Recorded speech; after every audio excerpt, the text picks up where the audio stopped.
Hi, kindergarten friends. Today I'm going to read a long story to you, but first I'm going to give you your homework. Your homework is to find words that rhyme with op.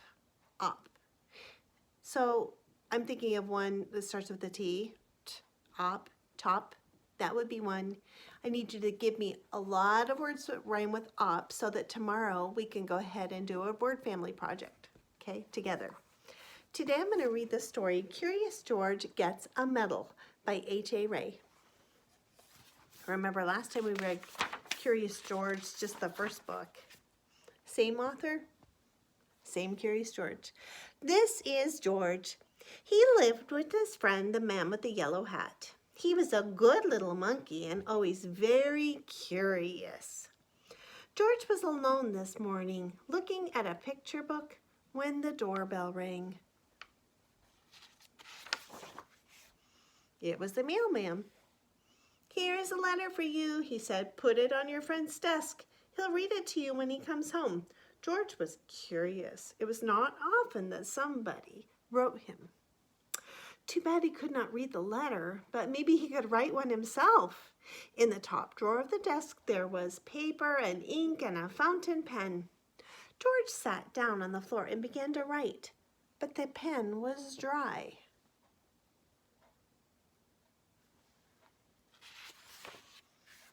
It needed ink. George would have to fill it. He got a funnel from the kitchen and started pouring ink. But instead of going into the pen, the ink spilled all over and made a big blue puddle on the floor. It was an awful mess. Quickly, George got the blotter from the desk, but that was no help. The puddle grew bigger all the time. George had to think of something else.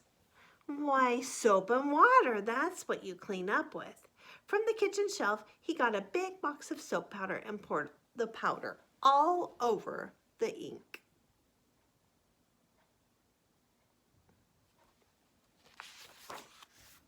Then he pulled the garden hose through the window, opened the tap, and sprayed water on the powder. Bubbles began to form, and then some lather, and more lather, and more lather, and more lather. In no time, the whole room was full of lather, so full indeed that George had to escape in a hurry. When he was safely out of the house, he first turned off the tap. But what next? How could he get rid of all the lather before his friend came home? George sat down in the grass and thought for a long time. Finally, he had an idea. He would get the big shovel and shovel the lather out the window. But where was the lather? While George had been outside thinking, it had all turned into water. Now the room looked like a lake and the furniture like islands inside of it. The shovel was no use. A pump was what George needed to get the water out, and he knew just where to find one. He had seen a portable pump at the farm down the road. The farmer was away working in the fields. Nobody noticed when he got the pump out of the shed. It was heavy. He would need help to pull it all the way back to the house. Maybe he could tie the goat to the pump and make her pull it. But just as George was about to slip the loop over the goat's head, he was hurled through the air and landed near a pen full of pigs. Ew. The biggest pig was standing near the gate. What if George opened the gate just enough to let him out? A big pig could easily pull a small pump. Carefully, George lifted the latch, and before he knew it, all the pigs had burst out of the pen, grunting and squealing and trying to get away as fast as they could. George was delighted. He had never seen anything like it. For the moment, all his troubles were forgotten, but now the pigs were all gone, and not a single one was left to help him with the pump.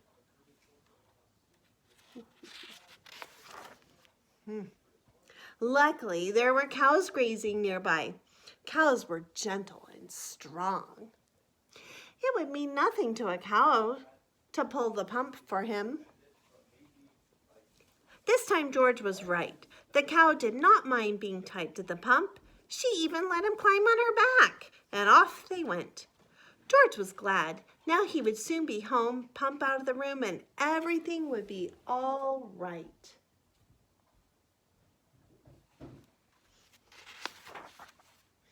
Meanwhile, the farmer and his son had heard the squealing of the pigs. They rushed home from the fields and now had their hands full of catching all the pigs.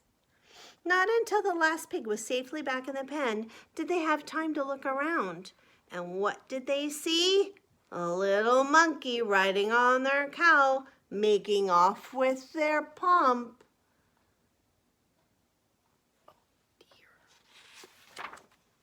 The chase was on. George and the cow were ahead at first, but the pump was slowing them down. The farmers were getting closer and closer. Now they had almost caught up with them, but where was George? Where do you think George is? He's not on the cow anymore. Where did George go? Let's find out. Here he was, hiding in a shirt. The farmers had run past him, but on their way home, they had to come back over the same road. George did not feel safe in his hiding place. Just then, a truck came rattling down the road. George jumped aboard, monkeys are good at jumping, and was gone before the farmers had a chance to see him. He got away. The truck drove to a part of town that George had never seen before. At last it stopped in front of a large building. It was the museum. George did not know what a museum was. He was curious. While the guard was busy reading his paper, George slipped inside. He walked up the steps and into a room full of all sorts of animals. At first, George was scared, but then he noticed that they did not move. They were not alive. They were stuffed animals put into the museum so that everyone could get a good look at them. That's kind of sad. In the next room, George saw something so enormous it took away his breath. It was a dinosaur. George was not scared this time. He knew it wasn't real. He looked at the dinosaur and then at the baby dinosaur, and then he saw the palm tree full of nuts.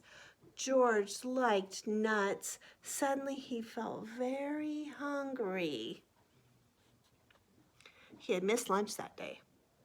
He would climb up, and just then he heard footsteps. He had to hide again. But where?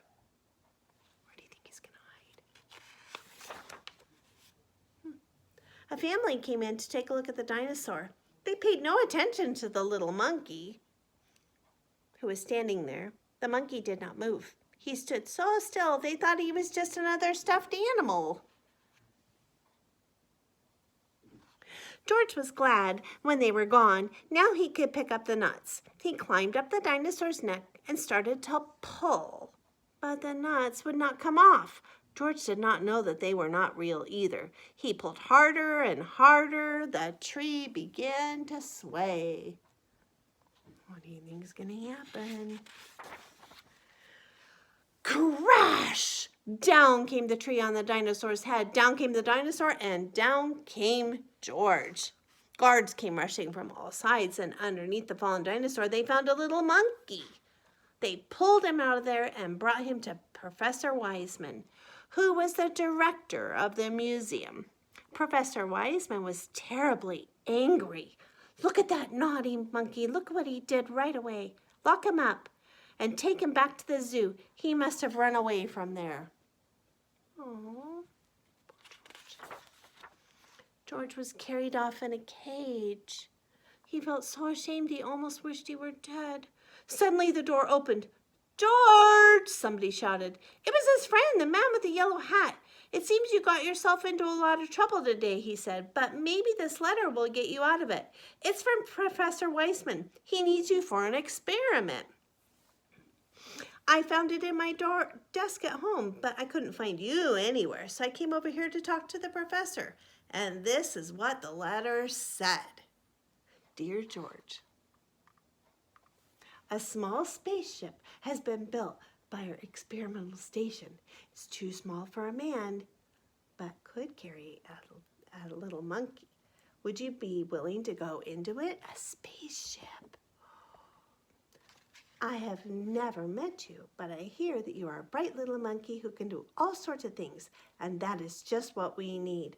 We want you to do something nobody has ever done before. Bail out of a spaceship in flight. That means jump out of a spaceship during flight. When we rush a signal to you, we'll have you open the door and you bail out with the help of emergency rockets. We hope that you're willing to take that risk and that your friend will permit you to go. Gratefully yours, Professor Weissman. There's that long letter. They want him to go in a spaceship, friends, and bail out. That means jump out. I don't think that's a very good idea, but we'll find out what happens. "So you are George," Professor Weissman said. "If I had only known, of course everything will be forgiven if you're willing to go." They got the smallest size spacesuit for George and all the other things he needed for the flight. Then they helped him put them on and showed him how to use them. When everything was ready, a truck drove up with a special television screen mounted on it to watch the flight. Then they all got to go on to the launching site. They checked all the controls of the spaceship, especially the lever that opened the door. George tried it too.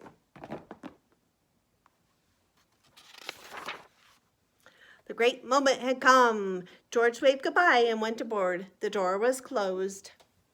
Professor Weissman began to count. 5, 4, 3, 2, 1, go! He pressed the button and the ship rose into the air, slowly at first, and then faster and faster and higher until they could no longer see it in the sky.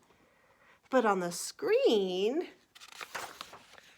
they saw George clearly the whole time. Now the moment had come for George to bail out. Professor Weissman flashed the signal. They watched the screen. George did not move.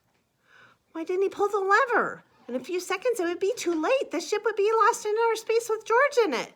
They waited anxiously. At last, George began to move. Slowly, as if in a daze, he was groping for the lever. Would he reach it in time? There, he grabbed it. The door opened. Hooray! George was on his way. Out of the blue, an open parachute came floating down to earth. The truck raced over to the spot where George should land. There he is. What a welcome for George. Professor Weissman hung a golden medal around his neck because he said, "You are the first living being to come back to Earth from a space flight." And on the medal it said, "To George, the first space monkey." Then a newspaper took his picture and everybody shouted and cheered, even the farmer and his son and the kind woman from next door who had worked hours to get the water out of the room. "I'm proud of you, George," said the man with the yellow hat. "I guess the whole world is proud of you today." It was the happiest day of George's life. The end. There he is wearing his medal. He got to go into space. They did send a monkey up into space in I believe it was the 1950s. So, all right, here's your assignment, friends. Find me words that rhyme with op tomorrow, okay? And then we'll do our word family tomorrow. I hope you have a great day. Bye-bye.